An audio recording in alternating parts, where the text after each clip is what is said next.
My name's Dave Frieda. I'm North Central District Fisheries Biologist stationed out of Riverdale. District lakes from basically the north central section of North Dakota up to the Canadian border, including Turtle Mountains.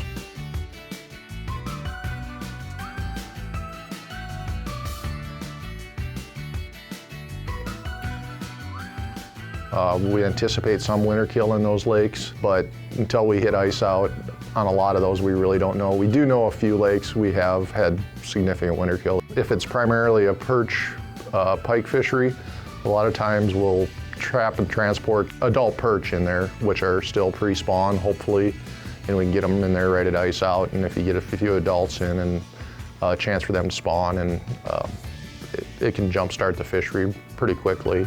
In a complete winter kill, sometimes it's not the worst situation either. If you can start with a clean slate and get some adult perch in there right away and have them spawn, it'll be a productive environment. And in the spring, with the amount of snowpack we have, we should get good water level rises. Conditions should be pretty good for fish reproduction this year, so the rebound we should be set up for a pretty decent rebound in a lot of the lakes. We have a number of pretty good walleye fisheries in the North Central District. Some of the good thing about this winter is most of our walleye fisheries, our better walleye fisheries, aren't the ones we have dissolved oxygen issues with, only one or two of them. Our better lakes are Loon Lake, Antelope, Clear, Stober, Davis WPA, Brecken. Some of those district lakes, the water quality is all pretty good. Brush was a pretty good walleye fishery. Brush has some water quality issues, some low DOs this winter, so that is one of their better walleye lakes. It's potential winter kill. We had a lot of good pike fisheries and potentially still do. Pike, it isn't quite as rosy a picture, I guess I should say. A lot of our best pike lakes are on that list of concern. Buffalo Lodge, George, Brush, Long, Crooked, all of those lakes had great pike populations, but they're all pretty low dissolved oxygen levels. So the pike situation there might be a little, not quite as bright, I should say. Other lakes like McCody, Rice, the Orotas, they have good pike populations. The water quality, dissolved oxygen levels were pretty good there yet, so those should be fine. The panfish, as far as bluegills, Metagoshi, the perennial bluegill fishery in the North Central District, produces nice bluegills.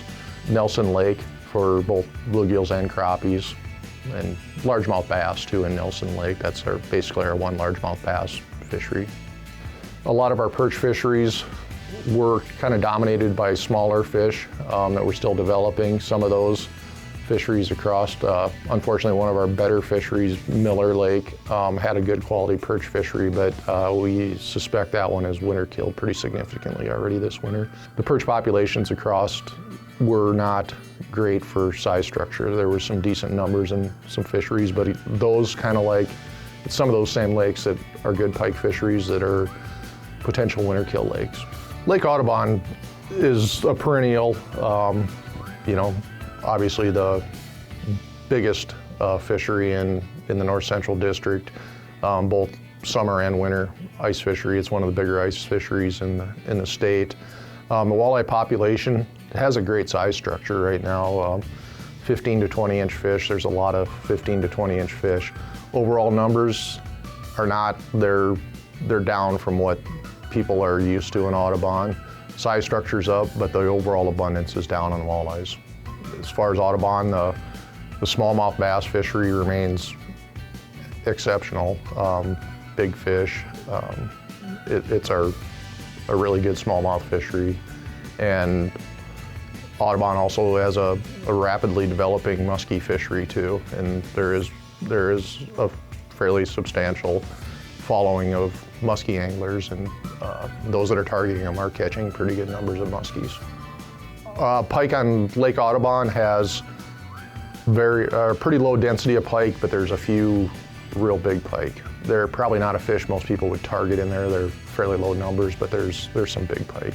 The bright spot is most of our best walleye fisheries I anticipate coming through this winter in really good shape. The pike fisheries is primarily where I think we're going to see our impact to our winter kill. But that's not surprising considering our pike fisheries are kind of our more marginal waters. We manage those for pike because pike are a little more tolerant of tough conditions. Did finish up the second year of tagging on walleye tagging on Antelope Lake. So we did 2 years of tagging there. The take home from that is we found extremely low exploitation rate, 8 and 9% annual harvest by anglers is what we found the last couple of years on there, which is extremely low.